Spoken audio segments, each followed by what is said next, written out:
Hello दोस्तों, आज हमारे साथ हैं प्रदीप लोधी जी, जिनका अभी ही एसएससी 2021 से एक्साइज इंस्पेक्टर के पोस्ट पर सिलेक्शन हुआ है। तो चलिए इनसे कुछ बातें करते हैं जिनसे आपको बहुत कुछ सीखने को मिलेगा आज।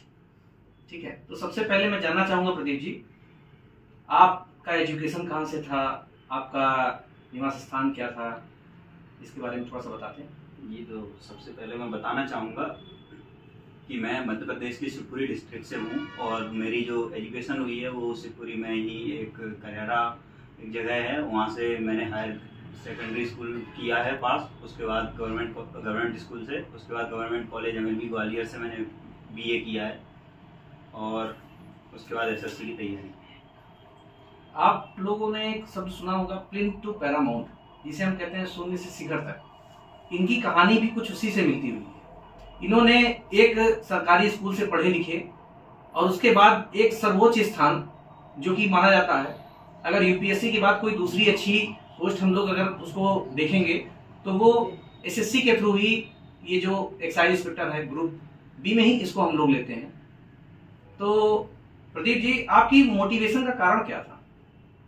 आपको कैसे लगा कि मुझे एक्साइज इंस्पेक्टर ही बनना है? या देखिए, मोटिवेशन में तो दो चीज़ें होती हैं। सबसे पहले तो एक होता है कि सरकारी नौकरी। तो गांव का आपने माहौल देखा होगा, तो गांव में ऐसा होता है कि यार सरकारी नौकरी अगर आपके पास है तो आपको एक इज्जत वगैरह आपकी अच्छी हो जाती है और सब चीज़ें मतलब ये कि मतलब सेटल भी कर सकते हैं आप। एक मिडिल क्लास फैमिली से आते हैं तो आपके लिए सरकारी नौकरी मस्ट होती है। तो सबसे पहले तो अपन को एक सरकारी नौकरी चाहिए। और दूसरी चीज जो है वो ये है कि जैसे अब CGL की बात करें तो पहले तो मैं यहाँ पे MTS ही था, आप लोगों के साथ ही आया था।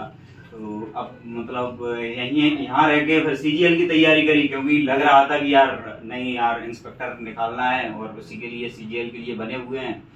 इससे दोस्त वगैरह से पता चल जाता है और फिर उसके बाद देखा प्रोफाइल वगैरह भी ठीक है और होम पोस्टिंग का भी रहता है इसमें कि भाई मिल जाता है अपन को।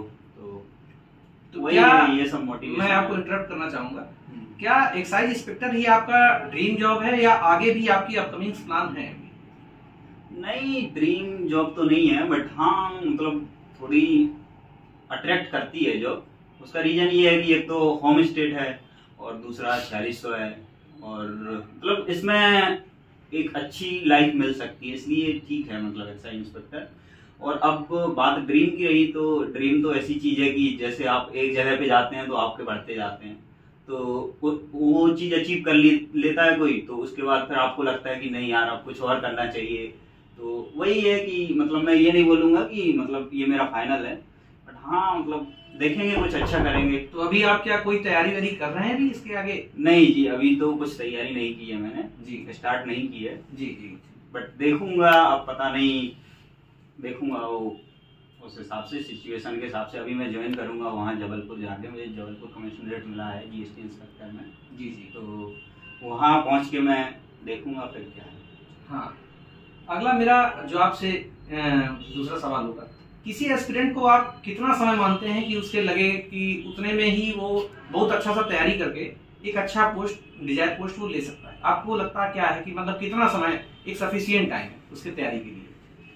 देखिए, ये चीज तो मुझे लगता है कि मतलब पर्सन टू पर्सन वेरी करती है। उसके पीछे रीजन ये है कि जैसे अपन बचपन से पढ़ते आते हैं तो मैथमेटिक्स है, इंग्लिश है, ये सब चीजें अपन बचपन से पढ़ रहे हैं जी। तो अब ये होता है कि कोई बच्चा ऐसा होता है कि वो बचपन से अगर सब चीजें पढ़ते आ रहा है, उसके सभी कंसेप्ट क्लियर हैं, तो उसको थोड़ा कम समय लगता है। वो अगर कम समय भी देता है तो भी उसका काम हो जाता है और मतलब वो 6 महीने में भी निकाल लेता है। कोई अच्छे लड़के होते हैं वो 3 महीने में भी निकाल सकते हैं एग्जाम।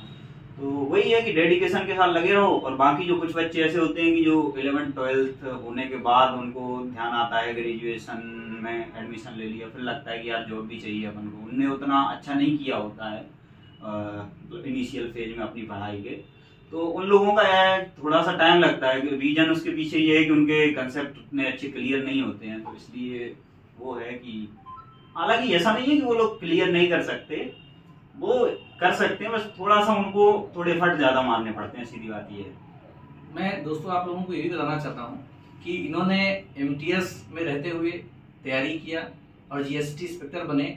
इसके बीच में भी इन्होंने बहुत अच्छी अच्छी उपलब्धियां अपने जीवन में अचीव की।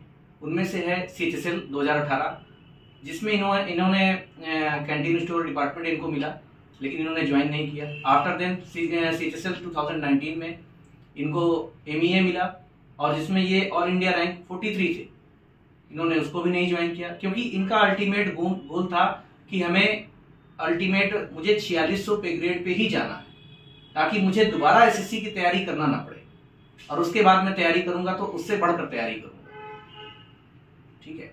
और मैं प्रदीप जी आपसे एक चीज और पूछना चाहूंगा कि सफलता की परिभाषा आप क्या मानते हैं? क्या एक अच्छा नौकरी होना, अच्छा हैंडसम सैलरी आना, क्या यही सक्सेस है, या आप कुछ और बोलना चाहेंगे सक्सेस के बारे में? देखिए, सक्सेस तो एक ऐसी चीज है जिसको अपन मतलब कोई पैमाने में तो नाप नहीं सकते, लेकिन हाँ, आप सक्सेस को कैसे देखते हैं? जैसे अगर कोई एस्पायरेंट है, नौकरी की तैयारी कर रहा है, तो उसके लिए ये सक्सेस हो सकती है कि उसकी जो मतलब जो एम है, जैसे जो उसका जो पोस्ट जिसको एम करता है, वो अगर वो मिल जाती है तो उसको लगता है वो सक्सेसफुल हो गया, या सब चीजें हैं। तो मैं यही कहूंगा कि देखिए, मतलब हर एक इंसान का अलग अलग होता है सक्सेस को लेके। अगर कोई हो सकता है कि छोटी पोस्ट पे भी खुश हो जाए, 2400 ग्रेड पे भी खुश हो जाए, कोई हो सकता है 4600 भी खुश ना हो, कोई IAS बन के भी खुश नहीं रहता है। तो सक्सेस का यही है कि वो पर्सन टू पर्सन वेरी करती है, और यही है कि भाई आप अपने हिसाब से जो आपको लगता है कि हाँ हमें यहाँ तक पहुंचना है, आप वहां तक पहुंच के देखिए, फिर उसके बाद हो सकता है आपका माइंड चेंज हो और आप कुछ और अच्छा करने का सोचें। तो मतलब मेरे हिसाब से सक्सेस तो ये है भाई कि आप जहां पहुंच जाते हैं ना, उसके ऊपर ही जाने का ट्राई करिए हमेशा, क्योंकि वही चीज है, आगे बढ़ते रहोगे और खुशी मिलती रहेगी, और ज्यादा चैलेंजेस आएंगे, लाइफ ज्यादा इंटरेस्टिंग होगी, ज्यादा मजा आएगा। आप अपने आने वाले भाई हैं, दोस्त हैं, इनको क्या अपने तरफ से क्या टिप्स देना चाहते हैं, क्या ऐसा कहना चाहते हैं जिससे उनका लाइफ बेहतर हो सके? मैं चाहूंगा आप उसके लिए कुछ बोले। देखिए, लाइफ बेहतर करने का तो एक ही मूल मंत्र है कि आप मेहनत करिए। किसी भी फील्ड में हो सकता है कि मतलब जरूरी नहीं है, अगर आप एस्पायरेंट हैं, SSC वाले एस्पायरेंट हैं, तो या किसी भी एग्जाम की तैयारी कर रहे हैं, तो उसमें मेहनत करिए। बस अपने से ऑनेस्ट रहिए, कभी मतलब झूठ नहीं बोलना है खुद से कि एक तरीके से दिखावा चल रहा है कि यार हम पढ़ रहे हैं और एक्चुअल में कुछ है नहीं। तो वही है कि मेहनत करेंगे आप सफल होंगे, बिल्कुल गारंटी के साथ ही आती है सफलता। जिस दिन से आप मेहनत स्टार्ट कर देते हैं, उसी दिन से अपना जो बोलते हैं ना कि हमारा लक खराब है, लक उसी दिन से तय होने लगता है जिस दिन से आप मेहनत करना, जेन्युइनली मेहनत करना स्टार्ट कर देते हैं। तो यही है भाई कि लगे रहिए बस, और सफलता तो मिल ही जाएगी। मैं एक चीज आपसे और पूछना चाहूंगा, जैसे किसी को किसी सब्जेक्ट से डर हो, तो उसको उसके लिए क्या करना चाहिए कि उसका वो डर हट जाए?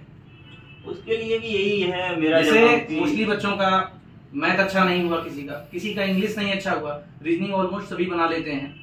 GS में बच्चे, SSC के बच्चे थोड़ा सा मेहनत कम करते हैं, लेकिन उन्हें करना चाहिए, क्योंकि आज के समय में चारों का इक्वल इंपॉर्टेंस हो गया। तो मैथ और इंग्लिश में मान लो किसी का अगर कम आ रहा है या नहीं बन पा रहा उससे, और उसको एक फोबिया जैसा हो गया, तो उसके लिए आप क्या मैसेज देना चाहेंगे कि उससे वो फोबिया उनके अंदर से निकल जाए? तो फोबिया का वही होता है कि जो चीज अपन को सबसे ज्यादा डरा रही है ना, उसी को सबसे ज्यादा टैकल करने का ट्राई करो तो हो जाएगा, कोई दिक्कत नहीं है। अब उसके लिए ये है कि जैसे मान लीजिए अपन एक एग्जांपल लेते हैं कि मैथ है, तो मैथमेटिक्स को किसी ने उठाया, अब उसको नहीं मतलब मान लीजिए कि नहीं हो पा रहा है, थोड़ा और टैकल करने का ये सोचिए क्यों नहीं हो पा रहा है, उसके लिए मेहनत करिए। और ऐसे सोचने से कुछ नहीं होगा, अगर आप थोड़ा सा एफर्ट बढ़ाएंगे सब आएगा, सब सीख जाते हैं। दुनिया में ऐसी कोई चीज है ही नहीं कि भाई नहीं सीख सकते अपन। तो वही है कि भाई थोड़ा सा उस पर मेहनत करिए और बी कॉन्फिडेंट हमेशा, की मतलब ये सोचना कि कर लेंगे अपन।